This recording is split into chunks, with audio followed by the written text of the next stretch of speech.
Halo, selamat pagi. Selamat datang di Legacy. Legacy merupakan sebuah komunitas orang-orang yang berjiwa muda, penuh semangat untuk belajar, bertumbuh di dalam setiap aspek kehidupan. Visi Legacy adalah memimpin 1000 pemimpin di tahun 2030. Misi Legacy adalah untuk memimpin banyak orang mempunyai hidup yang berkelimpahan. Pada kesempatan hari ini, kita akan sama-sama mendengarkan message yang luar biasa.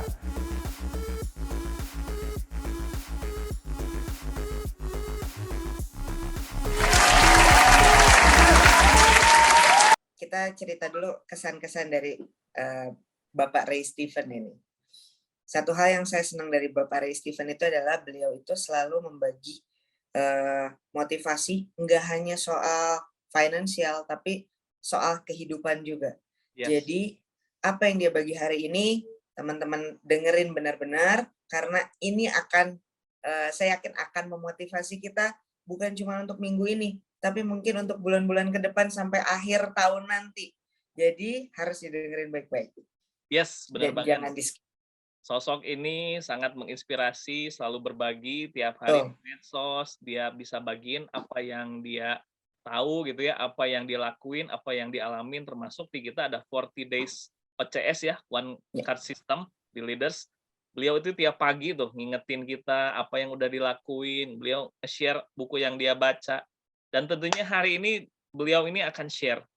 Judulnya aja menarik banget nih, Gi. Judulnya menarik banget. Berhenti aja lah. Apa maksudnya coba, Gi? Judul kalimat sederhana yang hampir selalu ada di dalam pikiran orang-orang yang sedang berjuang dalam hal apapun. Berhenti aja lah. Berhenti aja lah, udah capek. Nyambung kemarin si Brian ya.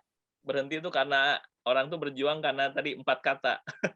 Apa kata orang katanya, what people say. Tapi kita akan dengerin dari Ray Stephen. Thank you nih buat kesempatannya. Dengan judul Berhenti Ajalah. Dan mari kita sambut dengan meriah, teman-teman boleh di-unmute. Boleh, Ray Stephen. Welcome Ray. Halo pagi-pagi semuanya teman-teman. Thank you Anggi, thank you Om Benny juga. Wow. Senang banget nih bisa sharing lagi di M3 ya. Dihubungin sama Kang Ibra. Oke, siap. Terus kemudian ada satu hal pending 1 minggu, tapi gue percaya nggak ada yang kebetulan ya. Jangan-jangan emang pesannya perlu didengerinnya hari ini teman-teman ya, tanggal 18 Juli. So teman-teman excited banget dengan satu judul yang kayaknya cukup kontroversial karena tema yang ada di belakang kita ini grit ya. Grit itu justru sebenarnya ngedorong kita buat nggak menyerah, untuk kita justru jangan stop, jangan berhenti gitu loh ya. Tapi di sini gue mau ngajak teman-teman untuk ngelihat kata-kata berhenti ini dari perspektif yang berbeda. Sebelumnya teman-teman boleh nggak tulis dulu di kolom komentar ya, kalau dulu dengar kata berhenti teman-teman ya, dengar kata berhenti itu kira-kira nuansa apa yang kerasa teman-teman, apa yang terbesit ya, apa yang muncul. Boleh share di teman-teman punya suram. Oke, apalagi tukang parkir, bener Koreko, memang Koreko ini paling kreatif ya. Nuansa bening. Ini apa ini ya? Capek, lelah, mati. Waduh. Coba saya pengen lihat lagi. Ada apa lagi? Rehat, menyerah. Oke, teman-teman, saya mau ngajak kita ya buat ngelihat, nggak bergerak, merenung, lampu merah. Ini kayaknya hal kebanyakan yang kita lihat sesuatu yang negatif ya teman-teman ya, sesuatu yang kayaknya kurang oke gitu, mendemotivasi gitu kan. Tapi hari ini teman-teman saya mau ngajak kita ngelihat kata berhenti ini dari perspektif yang berbeda. Kita pernah dengar nggak sih ada satu kutipan bilang gini, winners never quit and quitters never win. Pernah ya teman-teman ya? Ini yang cukup sering kita dengar, dan biasanya di seminar-seminar motivasi itu ada tuh. Ya lu jangan nyerah, jangan berhenti, ayo berjuang, bangkit lagi. Kalau lu bisa lari, kalau lu nggak bisa lu jalan, kalau nggak bisa lu merangkak, pokoknya terus gerak, terus berjuang. Ya itu juga sih teman-teman yang gue bagikan ya di hari-hari di sosial media dan lain-lain. Tapi ada satu pemikiran yang menarik ya teman-teman, yang mematahkan atau setidaknya men-challenge kutipan dari seorang pelatih NFL yang cukup legend di football history American ya, Vince Lombardi, yang dia bilang winners never quit, quitters never win. Nah, pemikirannya bilang gini teman-teman, bahwa faktanya setiap orang itu pasti pernah berhenti melakukan sesuatu. Ya, pasti pernah berhenti melakukan sesuatu. Bahkan kita harus berhenti melakukan beberapa hal, teman-teman. Bayangin, kalau hari ini kita masih tetap nenen ya. Maaf ya teman-teman ya, saya nggak nemu pemilihan kata yang lebih tepat ya. Saya perhatikan kurang lebih kalau udah usia mau 2 tahun gitu kan, si perjuangan memang malam-malam Rolliver berhenti nyusu tuh, aduh gila ya, tidur kurang gitu kan, kita yang nggak nyusu keganggu ya. Nah teman-teman, kita pun harus berhenti ngompol ya. Saya ingat dulu waktu zaman SD teman-teman, itu apa ya disebutnya apa ya, ada yang masih ingat nggak? Kayaknya Glenn tuh dulu satu kelas sama gue ya, kelas 3 rasanya, kelas 2 kelas 2 ya, kelas 2 itu gue kayak di celana teman-teman. Lalu bayangin teman-teman ya, kalau gue nggak berhenti ya, iya pagi-pagi bahas nenen, bahas udahlah pokoknya ini mah M3 apa lagi ya. Tapi teman-teman bayangin kalau habit itu ya kita nggak berhenti. Dan akhirnya kita perlu berhenti melakukan hal-hal yang nggak berguna, berhenti melakukan hal-hal yang memalukan. Nah, ada orang-orang yang mungkin pada saat kuliah mereka ikut magang, mereka kerja magang, dan akhirnya mereka berhenti magang untuk akhirnya kemudian mereka bisa memulai kerja dengan status karyawan yang tetap, teman-teman. Jadi saya mau bilang, sesuatu yang dirasa tepat untuk dilakukan dulu, teman-teman, itu belum tentu tepat untuk saat ini. Dan mungkin yang sekarang teman-teman lagi rasa ini bagus nih, nggak lagi bagus di masa yang akan datang. Saya kasih contoh teman-teman. Zaman dulu ya, saya ingat penting banget setiap kali saya bangun hubungan sama orang. Ketika pertama ketemu, itu saya jabat tangannya, saya transfer semangat saya lewat jabatan tangan. Tapi sekarang teman-teman, bentuknya beda. Saya nggak lagi jabat tangan, karena mungkin menyinggung atau insecure buat beberapa orang. Ada orang yang zaman dulu transfer data itu pakai disket, ya, pakai USB. Zaman sekarang teman-teman, mereka transfer pakai cloud, ya. Jadi benar-benar situasinya berbeda dan nggak selamanya berhenti itu buruk. Teman-teman yang mengenal dunia saham pasti tahu ada strategi yang namanya quit, ya. Ada yang take profit, ada yang stop loss, dan itu sesuatu yang wajar, sesuatu yang benar kok, stop loss ya, itu sesuatu yang wajar, sesuatu yang dilakukan dan salah satu strategi.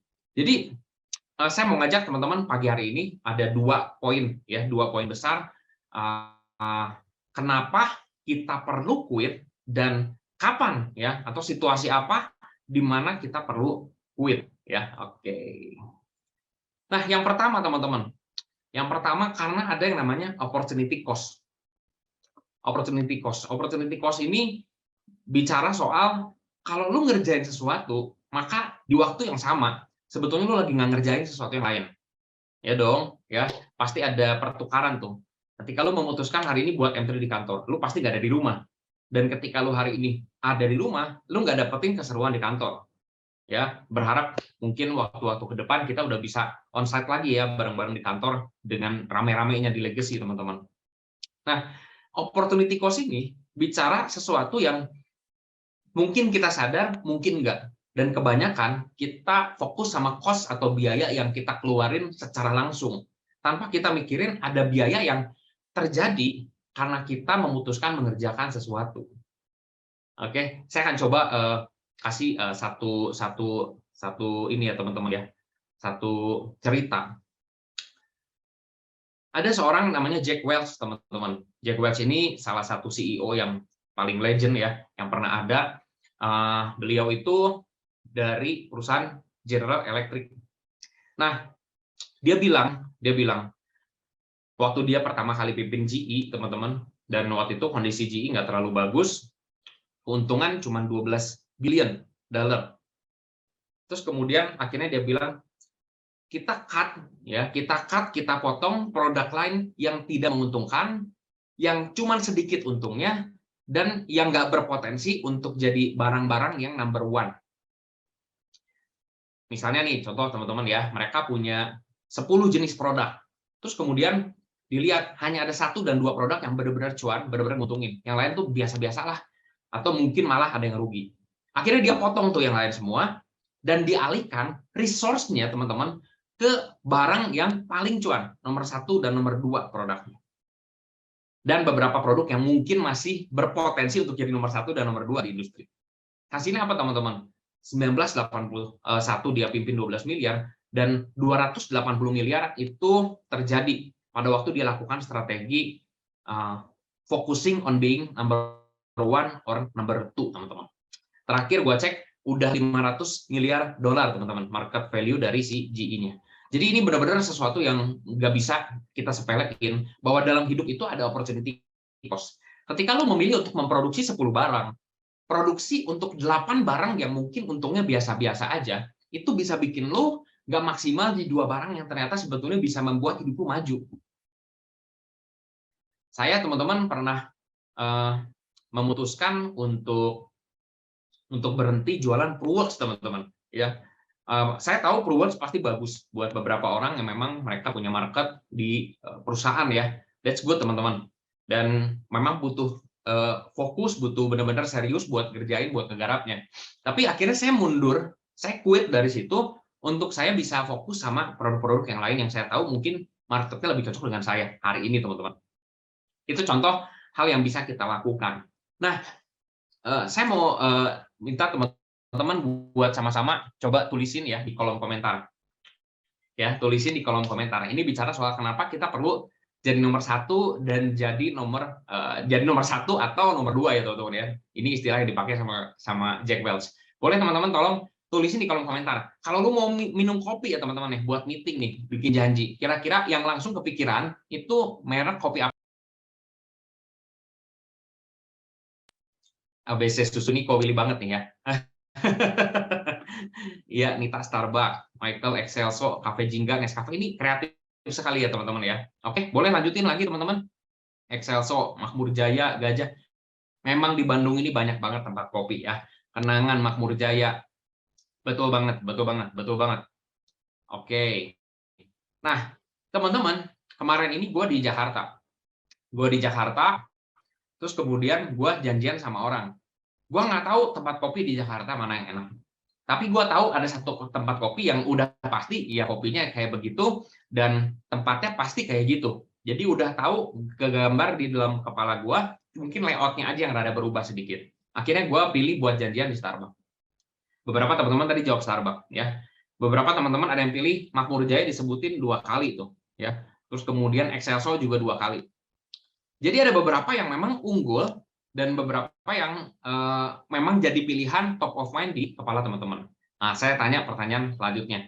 Kalau misalnya kita nih hari ini mau makan fast food yang cepat dan bisa drive-thru. Ya, kalau ada drive-thru-nya lebih bagus ya teman-teman. Kira-kira kalian mau pilih makan apa? Di mana? Boleh ditulis teman-teman?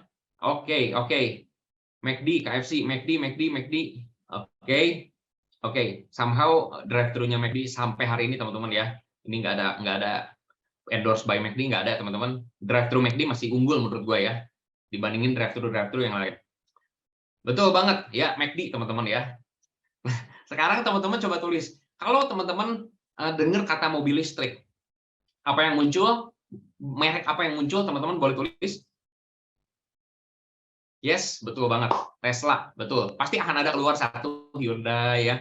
Mungkin nanti keluar lagi yang lain. Tapi kebanyakan itu langsung kebesit nama Tesla. Itulah sebabnya teman-teman, kenapa kita perlu jadi nomor 1. Karena kita tinggal di masyarakat yang sangat menghargai nomor 1. Banyak orang yang akhirnya mungkin milih, nomor 3, nomor 4, pasti adalah ya teman-teman ya.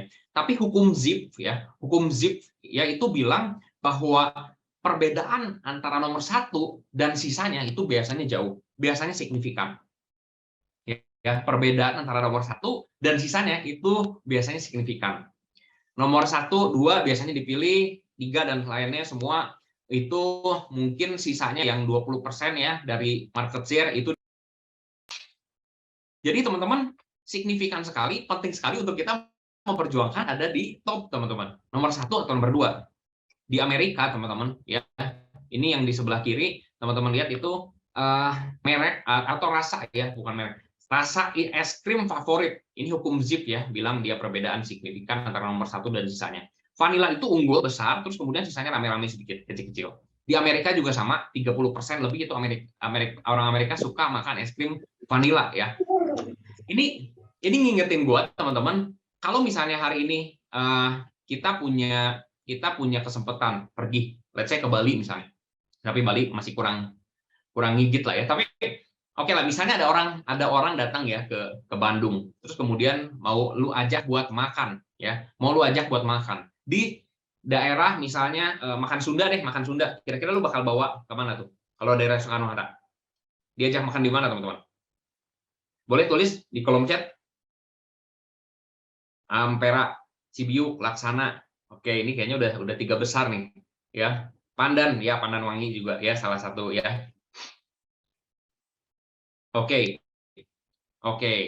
ya benar banget teman-teman ya. Ini udah jadi kayak kita udah nggak usah terlalu banyak mikir, kita cuma muncul beberapa merek aja. Kalau misalnya lu mau ngajak mereka beli oleh-oleh di Bandung, lu bakal bawa kemana?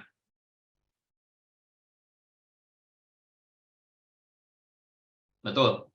Kayaknya cuma 2 nama itu ya. Saya juga setuju ya. Kalau misalnya lu mau lu pergi ke Bali dan lu mau pergi beli tempat oleh-oleh, lu bakal pergi kemana di Bali? Krisna, betul. Nggak ada yang jawab Sarah, nggak ada ya? Oke, Krisna Jaya. Oke, tapi ini benar-benar top of mind teman-teman. Ya itu yang muncul. Dan hari ini teman-teman ya, sisanya bukan nggak ada, banyak banget makanan Sunda, tapi mereka nggak jadi pilihan. Kenapa? Karena lu tahu, mungkin dia ke Bandung cuma sekali-kali ini. Lu pengen kasih yang terbaik sama dia. Mungkin lu pergi ke Bali, atau lu pergi misalnya ke Singapura, atau misalnya lu pergi ke Eropa. Semakin langka kesempatannya, lu akan semakin usahain, gue pengen dapat yang terbaik. Itu wajar, teman-teman. Itu wajar. Zaman dulu ya, sebelum Puncelut ramai kayak sekarang, kalau lu pergi ke Puncelut, itu berjejer banyak banget tempat lesehan makanan Sunda. Tapi yang ramai itu cuma satu, Sangkan Hurip, teman-teman. Sekarang udah mulai ada beberapa ya. Tapi saat itu yang ramai, Sangkan Hurip. Dia penuh ramai, teman-teman. Sementara yang kanan kirinya itu bisa kosong, benar-benar kosong. Aneh banget. Padahal yang dimakan cuma ayam bakar, ya, tahu tempe kan, dan ya teman-temannya gitu loh. Kok kayak gitu ya? Segitunya ya perbedaan antara nomor 1 dan sisanya. That's why kalau kita ngomongin top 10 playlist, produk terbaik, organisasi terbaik, karyawan terbaik, and on. Pertanyaannya, di Prudential gimana, Re? Di Prudential gimana, Re? Sama, teman-teman. Hari ini kita bersyukur ada di Jawa Barat, ya. Kita boleh ngelit nomor 1 di Jawa Barat, which is nomor 2 dan sisanya, teman-teman, ya, itu lumayan jauh tuh dari berapa besar omset yang Legacy torehan di tahun 2022. Boleh kasih plus dulu teman-teman buat Legacy, kasih digital reaction, kasih tepuk tangan buat teman-teman yang on cam. I can see you guys. Dan percayalah teman-teman, itu juga berlaku ya. Bukan hanya untuk klasemen agency, tapi juga top produser di kantor. Ya, teman-teman bisa lihat ada orang-orang yang top dan perbedaannya signifikan dengan orang-orang yang biasa, teman-teman. Saya nggak suka ya untuk ngomong ini karena saya juga lagi nggak ada di top, teman-teman. Tapi percayalah teman-teman ya, bersyukurnya teman-teman. Kalau bicara soal gimana kita kalau harus jadi nomor 1 dan 2 terus, atau kesempatan cuma sedikit, Ray. Tenang aja teman-teman, bisa pecah-pecahin sendiri ya. Untungnya setiap nomor 1 dan setiap nomor 2 teman-teman itu selalu ada klasifikasi based on waktu, ya, based on tempat, based on teman-teman punya misalnya kelompok komunitas. Nah, teman-teman coba usahain dulu untuk jadi nomor 1 di sana, ya, karena penting waktu kita jadi nomor 1 teman-teman, ya. Kita itu jadi top of mind ketika orang mau buka asuransi. Kita jadi top of mind ketika orang mau coba jalanin bisnis asuransi. Nah, teman-teman perlu usahain itu. Nanti dari nomor 1 di skala-skala yang kecil, lama-lama teman-teman akan bergerak maju itu ke nomor 1 yang lebih banyak dan di lebih besar area. Nah, teman-teman, Hari ini kalau teman-teman beli handphone, ya hari ini yang pertama kebesit, ya kebanyakan dari kita antara dua brand, yaitu Samsung dan iPhone. Kenapa? Karena budget terbatas. Nah, gue percaya kalau misalnya budgetnya udah mungkin ya, saya nggak tahu ya teman-teman ya, saya nggak tahu. Tapi kalau misalnya udah punya income ya 500 jutaan lah ya per bulan ya teman-teman ya. Mungkin nyoba-nyoba merek lain nggak apa-apa lah ya. Tapi karena kita punya sumber daya yang terbatas teman-teman. Waktu, uang, tenaga, dan pikiran. Saya ulang, waktu teman-teman kita terbatas ya. Orang dari background apapun punya waktu 24 jam. Kemarin speaker atau hari Sabtu juga bilang kan, kita punya 84.000 sekian detik setiap harinya. Berharga dan terbatas teman-teman. Ya, kita tahu ada opportunity cost. Waktu lu ngerjain sesuatu, lu pasti lagi ngerjain yang lain. Nah, uang juga terbatas teman-teman. Saya nggak bilang bahwa kita semua mulai dengan modal yang sama, which is kita pasti berangkat dari keluarga yang berbeda-beda. Ada yang dari minus, ada yang memang udah settle, ada yang dari orang tua yang kuat, ada dari keluarga yang memang pas-pasan, atau yang benar-benar fight sendiri. Jadi dari segi modal, itu kebanyakan teman-teman terbatas. Dan kalaupun kita berangkat dari keluarga yang sangat berada, tetap aja uang adalah resource yang limited. Tenaga jangan disalahgunakan teman-teman. Karena hari ini apa yang lo kerjain, kemana fokus energi lo, itu akan ada pertumbuhan di area di mana lo fokusin tenaga lo ada di sana, termasuk pikiran. Nah, jadi teman-teman, pertanyaannya gimana caranya supaya kita bisa jadi nomor 1 dan nomor 2? Nomor 1 dan nomor 2 ya, orang-orang di nomor 1 dan nomor 2, memang mereka enak jadi pilihan. Tapi itu nggak terjadi begitu aja tanpa mereka punya kemampuan yang bijak untuk mengatur tenaga mereka, pikiran mereka, uang dan waktu mereka. Ya, nah, saya encourage teman-teman ya di poin pertama soal opportunity cost ini. Ya, manfaatkan, alokasikan 4 hal tersebut. Pertama-tama di lingkungan pertemanan lu.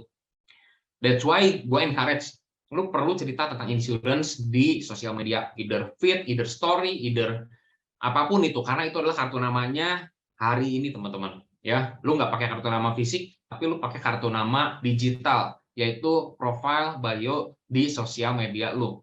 Nah, manfaatin teman-teman ya. Jangan sampai hari ini bahkan ternyata di komunitas agama, di gereja lu, orang tuh nggak tahu lu di insurance, orang nggak tahu lu di prudential. Sedih teman-teman, sedih banget. Jangankan jadi nomor 1, nomor 2, mungkin nomor 10 pun lu nggak masuk. Itu sedih banget teman-teman. Hari ini saya bisa pastiin, saya tinggal di klaster nggak terlalu besar teman-teman, ada sekitar 20-30 rumah. Ada beberapa agent insurance, tapi hari ini saya bisa cukup yakin bahwa top of mind kalau hari ini orang-orang di kompleks saya mau ngambil insurance dan ternyata mereka cuman punya pilihan ngambil di komplek tempat saya tinggal sekarang, saya cukup yakin saya minimal kebesit. Nama saya si Ray ini pasti kebesit ya. Kemudian di keluarga gimana teman-teman? Apakah hari ini semua anggota keluarga besar udah tahu belum lu di insurance? Ya. Edo saya tahu punya keunggulan di Tasik ya. Cerita-cerita setiap Edo pulang dari Tasik bawa case. Nggak satu lagi teman-teman ya. Itu menurut gua keunggulan. Nama Edo bisa jadi harum di Tasik teman-teman ya. Gua teman-teman kenal satu keluarga di Garut ya. Dan itu yang pegang yang jadi agentnya itu satu orang di Bandung. Beberapa keluarga ya, keluarga besar begitu, beberapa keluarga punya usaha, itu satu orang yang pegang. Wah, betapa menarik ya teman-teman ya. Kalau lu jadi top number 1, number 2 teman-teman ya. Kalau bisa number 1 lah teman-teman ya. Oke. Nah, jadi teman-teman sekali lagi teman-teman coba kotak-kotakin ya. Buat di sini gue udah jadi nomor 1 belum? Kalau di sini udah jadi nomor 1 atau belum? Jangan-jangan lu bisa jadi nomor 1 3 tahun yang lalu. Tapi hari ini karena ada faktor yang namanya waktu, bisa jadi hari ini lu udah tersingkirkan karena lu nggak eksis lagi di sana. Ya.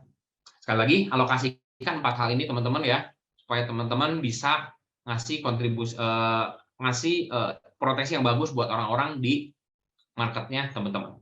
Oke, saya akan lanjut ke poin yang kedua teman-teman. Kapan kita harus keluar? Sorry, ini bukan why do we need ya, harusnya when should we quit ya.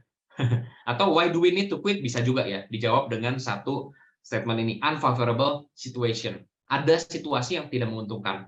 Nah, berdasarkan satu buku teman-teman yang bagus ya, bukunya itu yang tulis Seth Godin.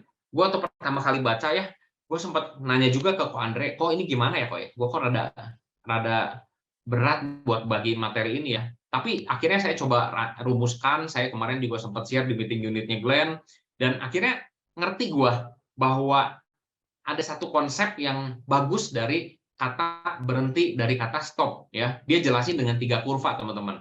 Ya, kalau teman-teman mau cari bukunya The Deep ya, judulnya ya The Deep yang tulis Seth Godin. Nah, dia bilang ada 3 situasi ya, ada 3 kurva. Yang pertama itu kurva cul-de-sac. Ya, ini menjawab kebingungan kita sama judul berhenti aja lah ya. Di sini nih teman-teman, waktunya teman-teman harus berhenti. Ketika lu tahu lu udah kerjain sesuatu tapi lu nggak dapetin hasil yang signifikan. Seberapa keras pun lu bekerja, ya hasilnya gitu-gitu aja. Seperti lu masuk ke satu perumahan dan nggak ada pintu keluar lain selain lu keluar dari pintu masuk.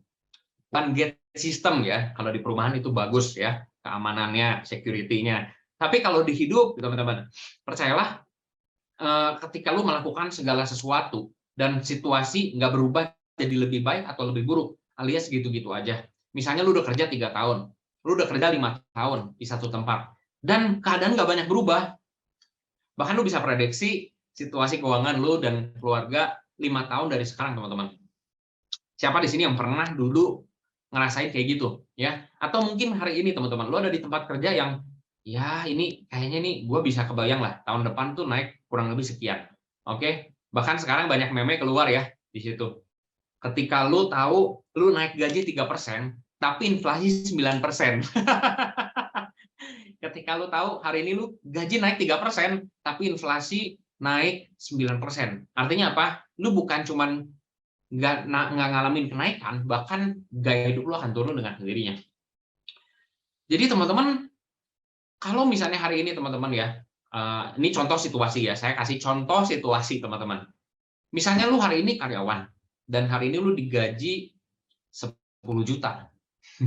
Oke lah ya, oke ada di atas UMR teman-teman ya. Terus lu punya mimpi, aduh enak ya, kayaknya kalau punya income 100 juta nih, kayak Rico, kayak Glenn, orang-orang udah 3 digit. Maaf ya, Rico, Glenn mungkin di atas itu, tapi saya pinjam angka 100 supaya lebih gampang aja ngebayanginnya ya. Padahal lu kerja, teman-teman, di kantor yang udah 2 tahun, cuannya setiap bulan itu cuma 50 juta. Nah, siapa yang bego, teman-teman? Ya, ketika lu hari ini kerja digaji 10 juta, kantor lu punya cuan 50 juta setiap bulan. Dan lu berharap, gue pengen punya income 100 juta. Gue akan kerja keras gila-gilaan di kantor ini. Nah, saran gue, teman-teman, nomor 1, berhenti aja. Ya, berhenti aja lah.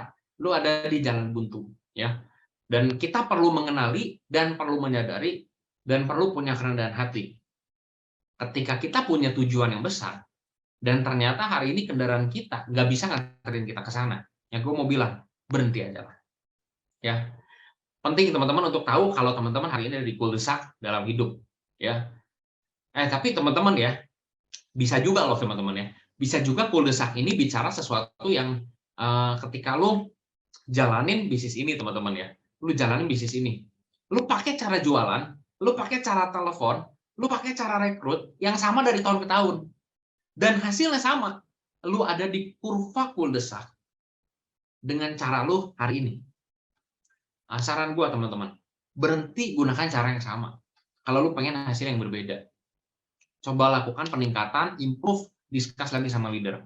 Karena kalau lu lakukan yang sama, lu hanya akan dapat hasil yang sama.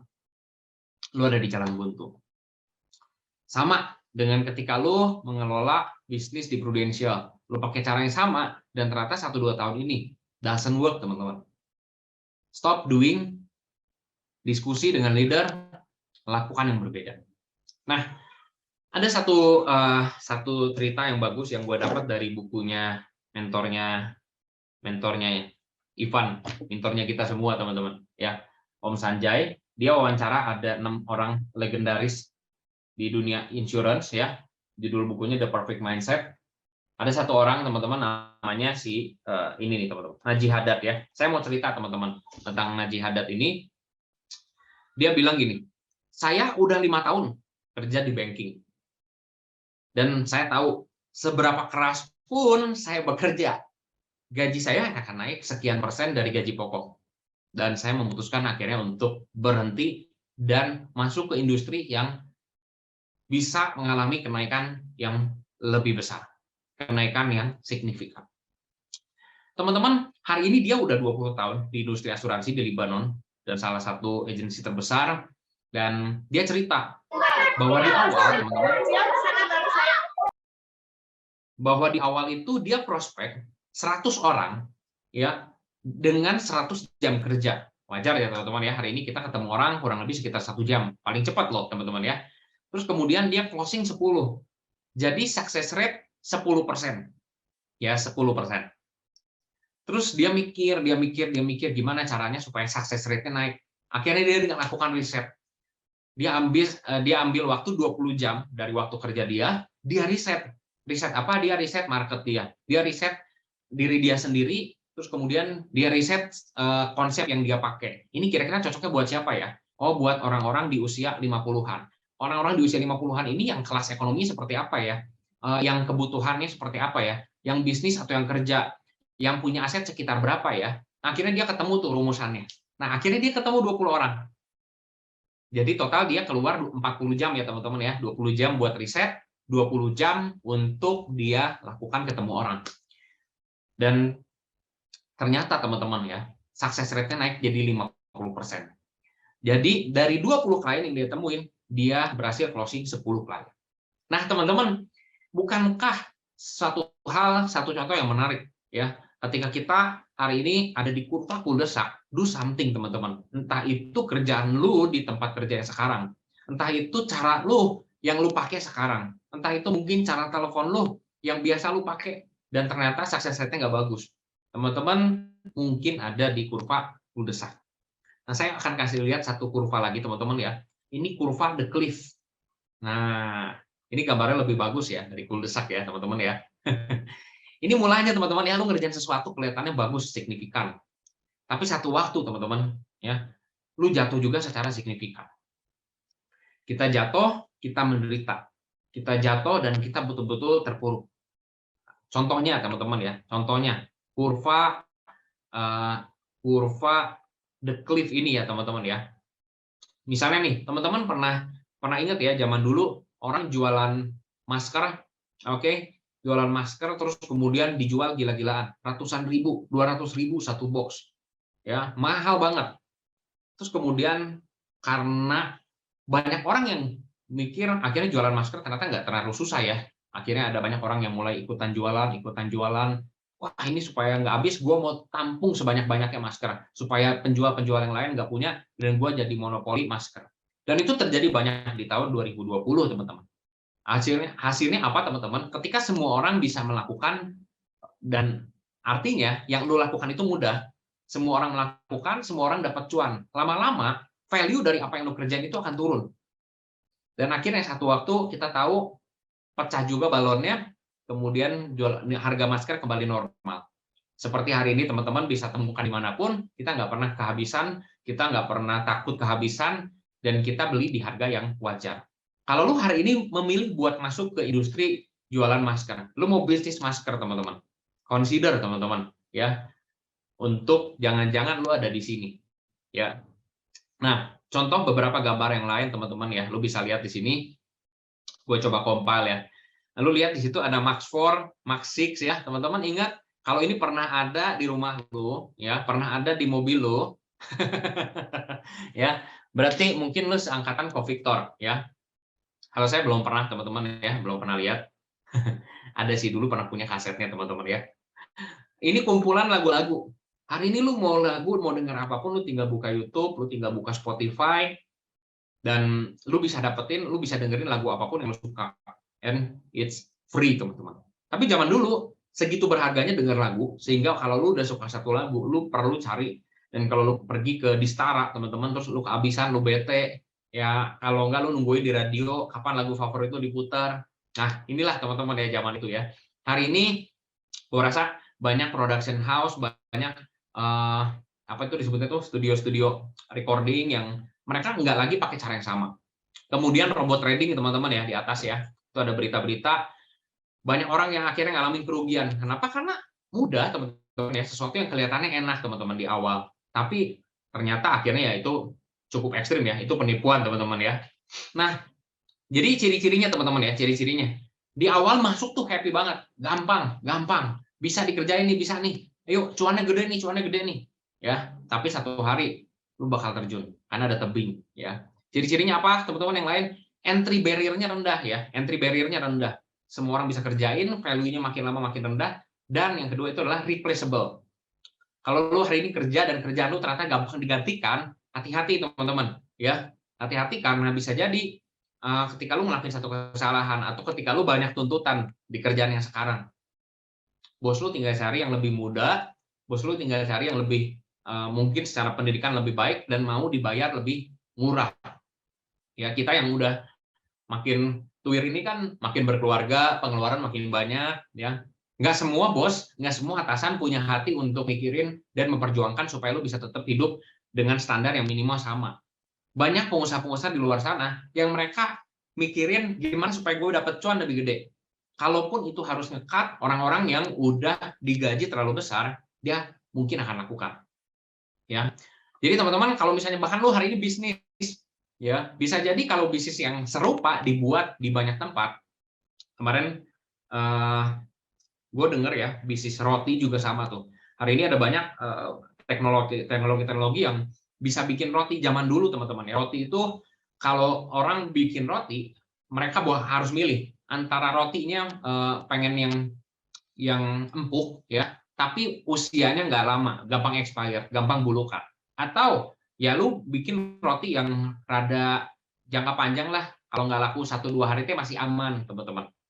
Tapi ya dia rada nggak empuk lah, rada keras-keras gitu. Biasanya roti warungan kan ya teman-teman ya. Nah, tapi hari ini ada banyak teknologi-teknologi yang ternyata bisa memperpanjang usia roti, sekaligus ternyata rotinya itu bisa tetap empuk. Nah, kebayang nggak lo? Pemain roti yang lama hari ini lagi ketar-ketir. Mereka betul-betul menurunin jumlah produksi secara signifikan karena hadirnya roti-roti yang seperti itu dan murah. Ya. Nah, jadi teman-teman ada satu ya gue jadi ingat teman-teman ya, gue jadi ingat di The Clip ini teman-teman. Contoh rada ekstrim. Dua contoh ya. Satu, misalnya nih hari ini lu ada di Prudential. Zaman dulu teman-teman ada banyak agent-agent yang melakukan penggelapan. Nasabah bayar cash, terus kemudian lu kantongin duitnya, lu nggak setorin. Nasabah bayar cash lagi, lu kantongin lagi. Nasabah nggak tahu, polisnya malah udah lapse. Tapi dia tahu dia transfer, dia titip. Which is sekarang kita encourage buat nasabah-nasabah itu lakukan auto debit ya teman-teman ya. Karena itu udah kejahatan, itu penggelapan. Lu tahu ujungnya lu ada di mana? Lu ada di tebing yang akhirnya lu masuk penjara teman-teman. Ya, bisnis lu kelihatan bagus di awal, tapi akhirnya lu lagi gali lubang kubur lu sendiri teman-teman. Nah, ada dulu ya teman-teman ya, gue pernah punya agent nih. Dia tuh cepet banget jualan ya. Dalam waktu beberapa minggu aja dia udah punya 8 case dan dia jual puru cinta. Puru cinta sejati teman-teman. Ternyata teman-teman setelah gue tahu kemudian itu satu siang gue telepon dia, lu jualannya kayak gimana sih? Terus dia ceritain. Gue di situ ngegidek teman-teman. Ya gue ngegidek ya. Dan ini gila nih. Ternyata dia bilang gini, 20 tahun lagi UP lu cair. Ya, lu kebayang nggak teman-teman? Kalau gue disuruh jual puru cinta ya, lu bayar premi 10 tahun, 20 tahun yang cair UP. Wah, gila teman-teman ya. Nah, itu kurva the cliff teman-teman. Ya, oke. Ya lupakan teman-teman ya. Tapi gue mau bilang hari ini bisa jadi entah lu di kerjaan lu, entah lu mungkin pakai cara yang salah, teman-teman. Coba lihat-lihat ya. Coba periksa lagi, check up lagi teman-teman ya. Oke. Ya, kita lanjut ya teman-teman ya. Satu kurva terakhir teman-teman. Kurva terakhir ya. Kurva terakhir ini namanya kurva the dip. Nah, ini nih teman-teman ya. Di kurva ini teman-teman ya. The dip, the biggest result are gains after continuing the exert effort during a period when less result are obtained. Nah, berita kurang enak ya teman-teman, bahwa setiap bisnis itu biasanya punya titik the dip-nya. Ya, awal masuk lu semangat. Ya, seperti yang mungkin teman-teman hari ini ada ngerjain Prudential, pertama masuk kenal Prudential, semangat, dengar BOP, ikut training, Itu hal-hal yang baru buat teman-teman semua, dan akhirnya teman-teman punya semangatnya. Teman-teman mulai kerjain prospek pertama, prospek kedua, prospek 10, prospek ke-20. Masih semangat teman-teman. Hasil ada, mungkin ada teman-teman. Lihat di grafik itu ada naik ya teman-teman ya. Tapi sampai satu titik, tantangan bertambah. Teman-teman mungkin ketemu dengan lebih banyak orang yang menolak misalnya. Nah, that's the deep teman-teman. Tekanan-tekanan yang bikin kita pengen nyerah. Saya lanjutin sedikit cerita tentang Pak Najih Haddad ini teman-teman ya. Sekali waktu dia setelah 1 tahun ngejalanin asuransi teman-teman ya, dia ketemu dengan 500 prospek di tahun pertamanya. Keren ya teman-teman ya, cold prospect teman-teman. Jadi ini rada semi canvassing lah ya, kira-kira kayak gitu. Terus kemudian dia closing 20 teman-teman. Dia closing 20, kemudian di akhir tahun itu dia stres, gila ya, gue keluarin waktu banyak ini, closing cuma 20. Dia pikir dia mau berhenti, dan akhirnya dia memilih buat cari advice, dia mau discuss dengan satu orang legenda asuransi di Libanon, namanya Mr. Zahir teman-teman. Zaki Zahir. Nah, usia saat itu beliau 82 tahun, dan waktu itu Pak Najih Haddad ini pernah ikutan seminarnya Pak Zahir. Dia akhirnya telepon dan bersyukur dia dapat janji temunya, dan dia datang ke villa Pak Zahir. Dia duduk di taman yang gede banget teman-teman ya, gede banget. Nah, saya catat beberapa kutipan pembicaraan mereka ya dari buku ini teman-teman, dan saya coba ceritain sama teman-teman, dan kira-kira pembicaraannya kayak gini. Pak Zahir, saya kepikiran buat berhenti Pak dari bisnis ini. Ini bisnis yang nggak mudah buat saya, dan saya menghabiskan waktu saya untuk dapetin hanya sedikit klien. Banyak penolakan saya alamin, dan itu melukai saya. Mungkin saya memang nggak cocok di sini. Gimana menurut Bapak? Terus teman-teman, Mr. Zahir, teman-teman, dia liatin, dia tatap matanya Najih Haddad. Kurang lebih sekitar 1 menit, dia diam, dia nggak jawab apa-apa teman-teman. Kemudian dia berdiri, terus dia pergi. Dia pergi ninggalin taman, nggak ngomong apa-apa.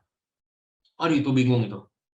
Ya, lu kebayang diliatin sama orang usia lanjut, ditatap dalam-dalam, setelah dilihat 1 menit, berdiri, terus pergi nggak ngomong apa-apa.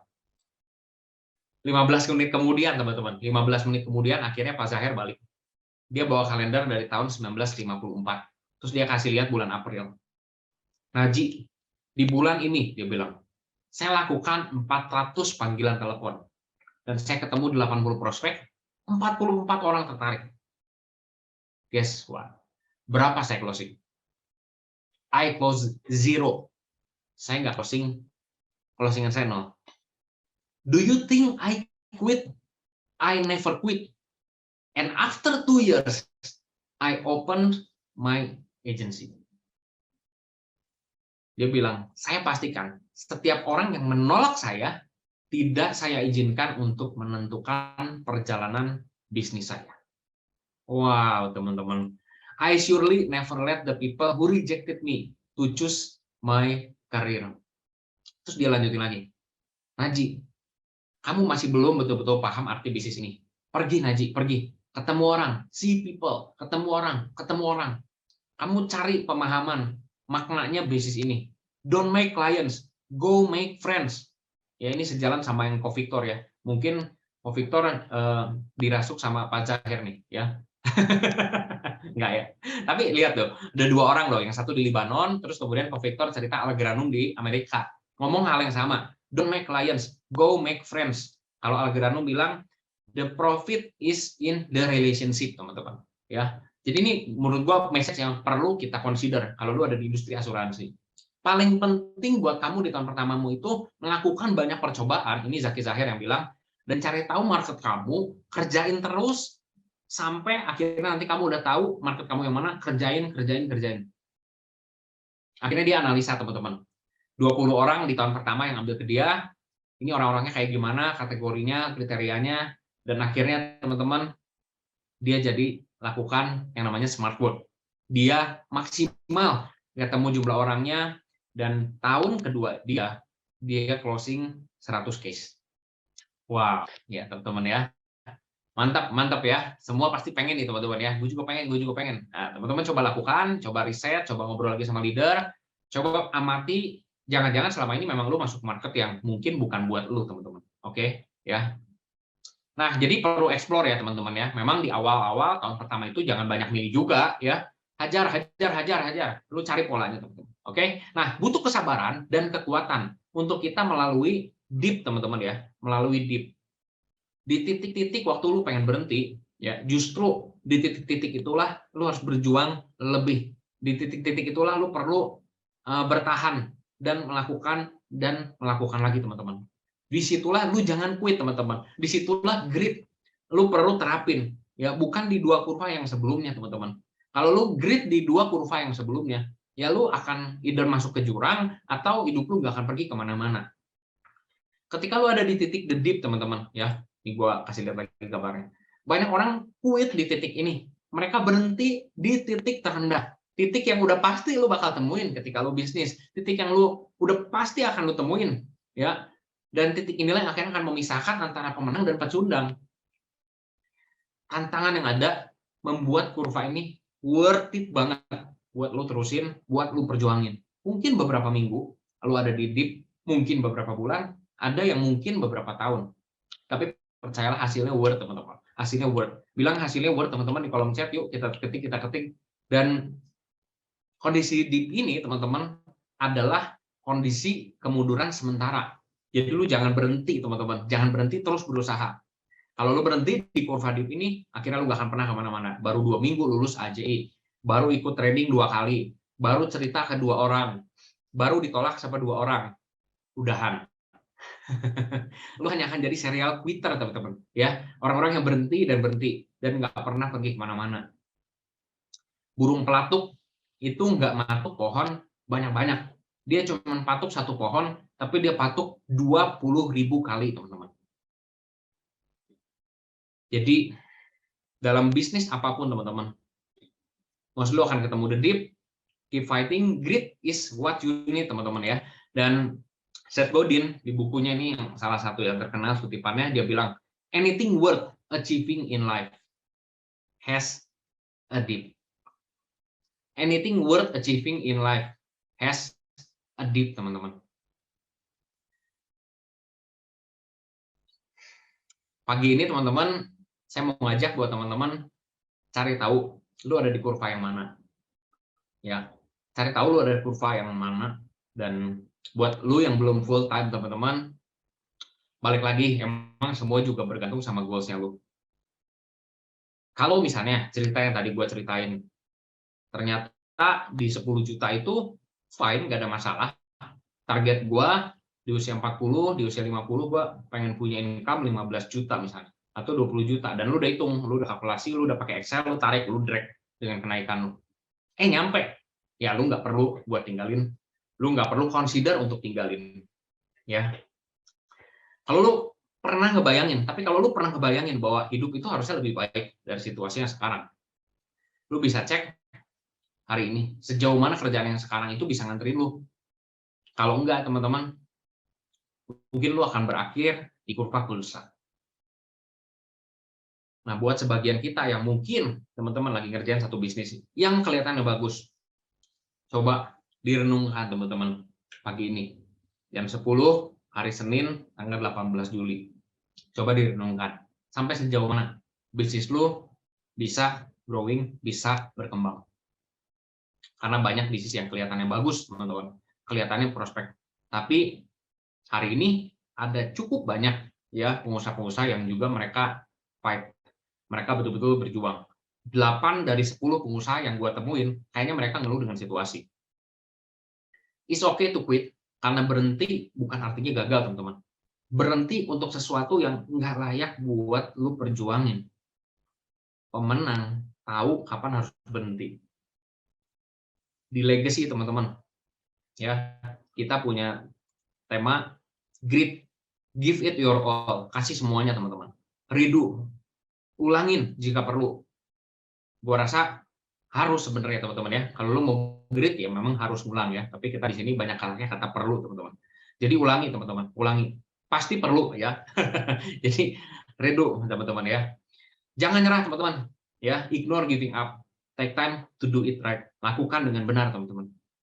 Di Legacy, kita sama-sama tahu prospek bisnis asuransi ke depannya seperti apa.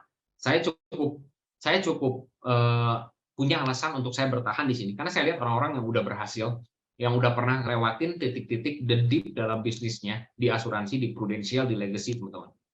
Saya punya bukan 1, 2 orang, tapi 5 orang, 10 orang yang hari ini saya tahu kehidupannya boleh punya dampak buat keluarga dan buat orang-orang banyak di luar sana.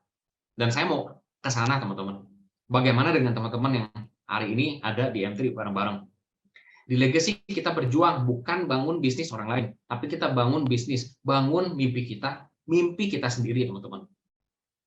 Dan ketika akhirnya gua hari ini, teman-teman, memilih untuk tetap berjuang di sini, which is mungkin buat sebagian orang, si Rema masih belum apa-apanya, masih belum jadi di Prudential. Nggak apa-apa, teman-teman, ya. Tapi gua tahu, ya walaupun sekarang mungkin gua ada di deep-nya gua, ini short term pain-nya gua, teman-teman. Dan gua akan terus berjuang sampai gua dapetin yang terbaik dari bisnis ini. Long term gain dari bisnis di Legacy, teman-teman. Gimana dengan lu, teman-teman? Are you in? Yang in, teman-teman, boleh tulis di kolom chat. Dan sampai ketemu, teman-teman, di stage where our dreams begin.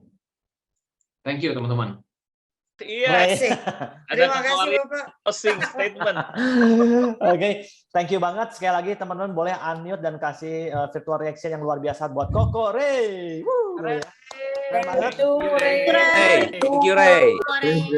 Keren banget ya, Bung Ben ya, Kak Anggi ya, De Anggi. Kenapa? Karena dari jadwalnya sendiri, gue tadi masih mikir ini apa ya, berhenti aja lah ya. Sebelah mana ya, gue pengen tahu nyambungnya, karena gue lihat Ray itu kan seneng banget baca buku ya. Sekarang gue perlu di-upgrade baca bukunya. Soalnya dari awal ngomongin pup, nenen, kopi, ice cream, gue masih bingung. Ini nyambungnya sebelah mana ini? Sebelah mana? Nomor 1 ya di opportunity cost. Wah, gue masih bingung di mana sebelah nyambungnya. Oh, ternyata ya waktu global situation soal kurva. Oh, ini toh ya. Di sini loh ya, berhenti jalan. Nah, gue dapetin hal yang bagus. Hopefully teman-teman juga dapat banyak. Karena menurut gue ini bukan menguatkan gue aja tentunya, tapi menguatkan teman-teman semua di sini yang kita tahu bahwa kita udah semester 2 nih ya, menjelang mau ya, semester terakhir sampai akhir tahun. Ada orang-orang yang mungkin sekarang udah fight mati-matian ya, yang mungkin aduh kok aja, tapi di sini Ray kasih sesuatu yang menurut gue banget, berhenti aja lah ya. Berhenti apa sih? Berhenti untuk sesuatu yang layak untuk diperjuangkan. Nah, tadi akhir Ray bilang ya menurut gue merimain lagi, mengencourage lagi, berhenti untuk sesuatu yang nggak layak untuk diperjuangkan. Kita harus berani katakan stop ya. Berhenti untuk melakukan hal yang sama jika hasilnya sama. Yuk kita tanya lagi sama leadernya kita mesti lakuin apa ya. Jangan rubah goals-nya. Bahkan kita pernah tahu ya bahwa Albert Einstein bilang katanya untuk melakukan hal yang sama terus-menerus ya, tapi mengharapkan hasil yang berbeda itu gila namanya. Ya. Dan saya memastikan untuk orang lain itu yang menolak saya ya, untuk apa ya, untuk karir saya ya. Jadi menurut gue itu keren banget ya, keren banget. Dan hopefully ya teman-teman pagi hari ini dapat sesuatu ya, tapi rasanya sayang banget kalau dapetin sesuatu tapi nggak diaplikasikan, teman-teman ya. So gue pengen pastiin buat teman-teman di sini, yuk ya pastikan untuk kita melakukan lebih ngotot lagi sesuai dengan tema kita grit. Oke teman-teman, supaya kita punya hasil yang berbeda di akhir tahun ini. Oke, itu aja. Thank you banget, Ray.